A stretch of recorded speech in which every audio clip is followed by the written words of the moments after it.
30 years ago, Rabia was a working mum from an Istanbul shantytown. Baby daughter Ceren, well, there was a creche and relatives. But in 1983, Rabia and Ceren became part of another famous study. There was now preschool for Ceren, and Rabia was trained to interact, play and read more. For over 2 decades, researchers followed as many of the group as they could. They compared the children to peers in a control group whose mothers had not been trained.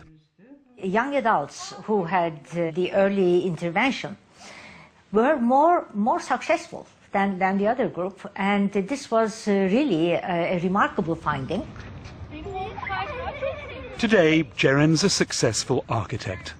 She has her own child. She's passing on the parenting skills her mother was taught to the next generation. Wouldn't most of these other children have caught up in the end anyway? No. No, on the basis of what we know, on the basis of research, indeed they do not.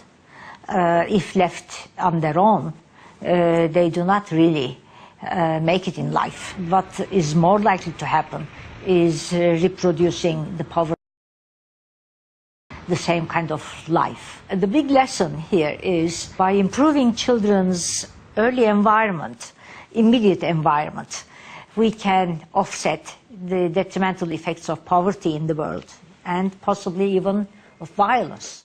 I'm not saying that science has all of the answers to everything that ails all societies around the world in early childhood, but there's no question at all, that we're learning more and more about how the early foundations for learning and physical and mental health and behavioral regulation, which includes the possibility of violent behavior later on, the foundations are built in early childhood.